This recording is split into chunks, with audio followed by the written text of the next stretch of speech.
안녕하세요. 암호화폐와 리플의 XRP 정보를 전해드리는 리에남입니다. 시장이 이틀 전에 있었던 0.5% 금리 인상 발표 후 하루 동안 오르는 듯 하더니 어제 오늘 계속되는 하락에 의해 이전보다 더 떨어졌습니다. 솔직히 어느 정도 단기적인 회복을 예상했는데 그럴 틈도 없이 다시 떨어지네요. 0.75% 인상은 계획에 없다라는 제롬 파월의 발표에 살짝 떨어졌던 미국의 국채 10년물 수익률 트레저리 일드가 어제 다시 3% 이상으로 올라가면서 인플레이션에 대한 공포는 여전한 것으로 드러났습니다. 지금 시장은 쉽게 말해 인플레이션으로 인해 소비가 줄고 금리 인상으로 인해 모기지 같은 이자율도 높아져서 아무래도 개인이나 기업들이 리스크가 있는 주식이나 암호화폐에 투자를 할 여유가 없어지는 것에 대한 징조를 보여주고 있다고 요약할 수 있겠습니다.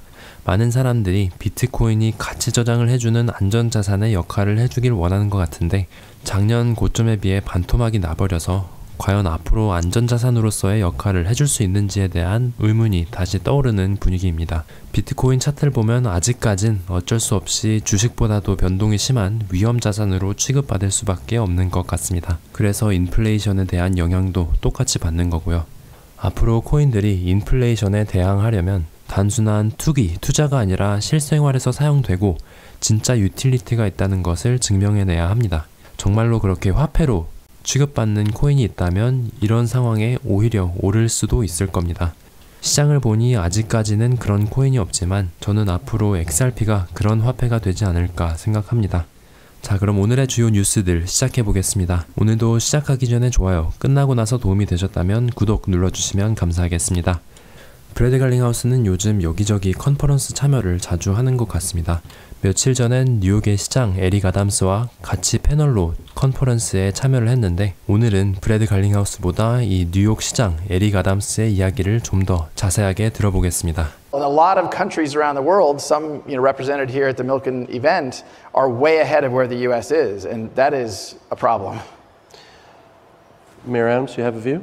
No, I think it's right on target. I think internationally, this technology is not going to wait on America to reach a level of comfortability. It's just not going to happen, and it's here. When you think of blockchain, the ability to really start addressing some of our record keeping, deeds, birth certificates, how to get just using this technology to run our cities better.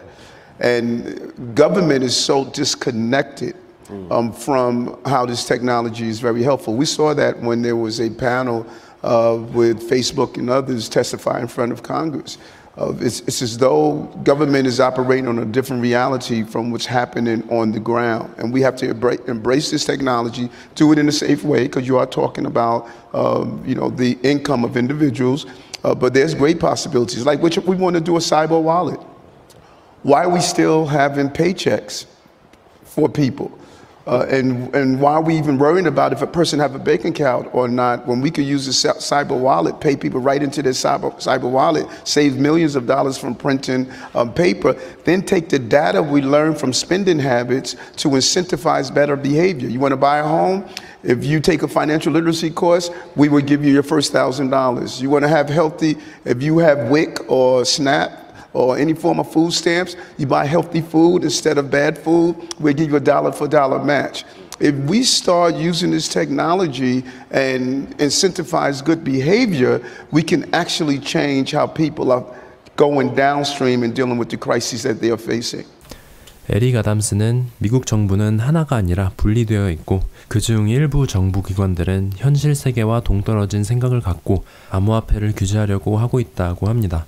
또 그는 해외 국가들이 미국을 위해 기다려주지 않을 것이라며 미국은 빨리 현실을 직시하고 올바른 정책을 펴야 한다고 주장합니다. 그러면서 암호화폐가 사람들의 실생활에 사용될 수 있는 예를 몇 개 들었는데요. 사생활 침범 등의 이유로 이런 암호화폐를 이용한 정책들을 반대하는 사람들도 있겠지만 제 생각엔 어차피 우리는 이미 사생활이 없는 세상에 살고 있고 한국의 지역 화폐들처럼 어떤 통제를 하는 게 아니라 인센티브를 주는 구조라고 한다면 딱히 나쁠 게 없다고 생각합니다.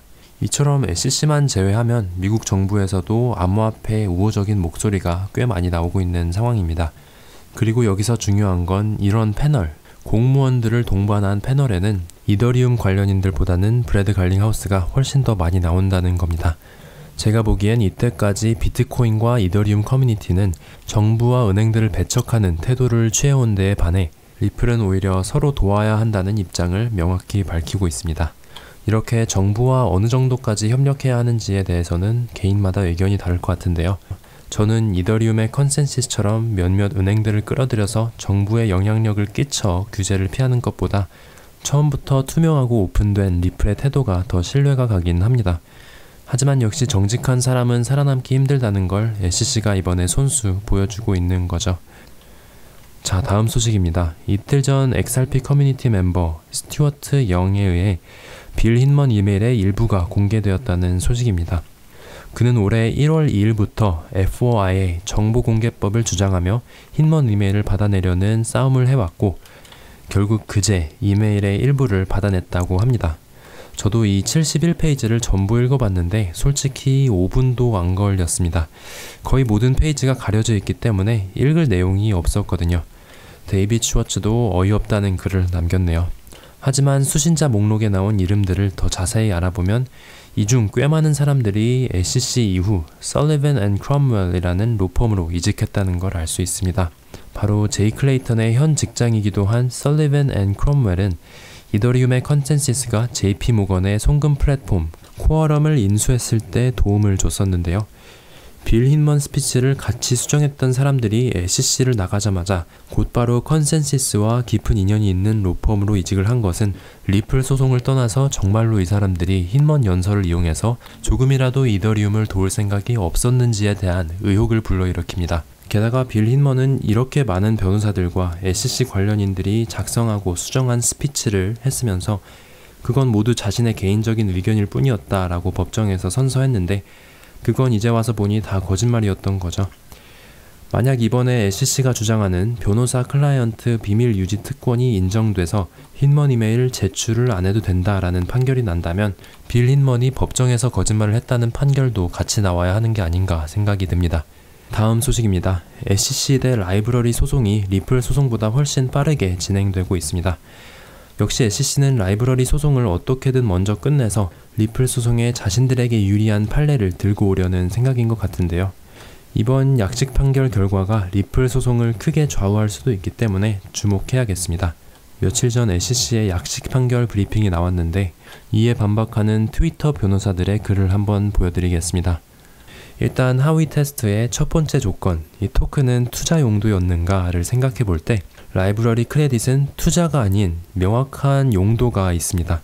라이브러리 CEO 제러미 코프맨은 이 진술서에서 거의 대부분의 사람들이 투자가 아닌 플랫폼에서 사용하려는 목적으로 라이브러리 코인을 샀다는 걸 보여줬습니다. 힌먼이 직접 말했듯이 토큰을 사용할 수 있는 용도가 명확하고 또 그 용도를 위해 사람들이 샀다면 그건 증권이라고 할 수 없습니다. 그러므로 라이브러리 코인은 하위 테스트를 통과하지 못합니다. 만약 판사가 라이브러리 코인이 증권이라는 판결을 내린다면 그 판사는 하위 테스트의 범위를 마음대로 확장시킨 SEC의 말에 넘어가는 겁니다. 제러미 호건 변호사도 이번 판결은 토큰을 발행한다고 해서 무조건 증권이 되는 게 아니라는 걸 판사가 이해할 수 있는가에 달려있다고 합니다. SEC의 말을 듣기보다 실제로 하위 테스트를 정확하게 적용시켜보면 라이브러리 토큰도 XRP도 증권이 아니라는 걸 알 수 있습니다. 앞으로 리플 소송뿐만이 아니라 라이브러리 소송에 대해서도 뉴스가 있으면 업데이트 해드리도록 하겠습니다. 자, 그러면 오늘 마지막으로 finder.com이라는 사이트에 나온 XRP 연내 가격 예측 보고서를 한번 공유해드리려고 합니다. 이 보고서는 5명의 전문가들의 자문을 구한 보고서라고 하는데 그 중에는 디지털X라는 자산 매니지먼트 회사의 대표 펀드 매니저 매튜 해리라는 사람도 있고 캐롤 알렉산더라는 영국 대학 교수도 있는데요. 재밌는 건 XRP의 펀더멘탈에 대한 의견은 분분하지만 모두 올해 가격이 상승할 거라는 것에 대해서는 의견이 모아진 듯 합니다.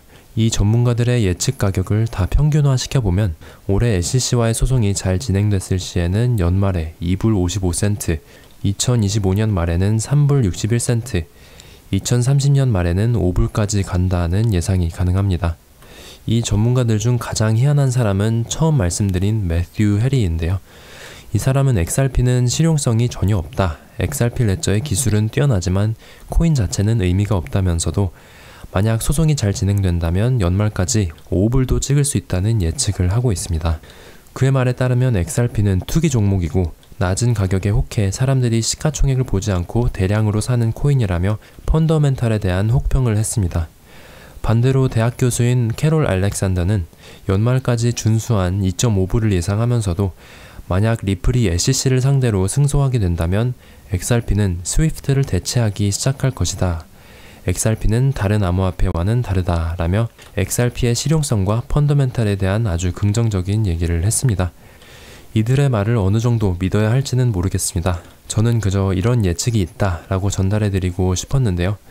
저는 개인적으로 소송이 끝날 때까지 또 소송이 끝나고 나서도 가격이 어떻게 될지는 모르겠습니다. 하지만 눈여겨볼 건 소송을 패배한다고 해도 전문가들은 가격이 크게 내려간다고 생각하지 않는다는 겁니다.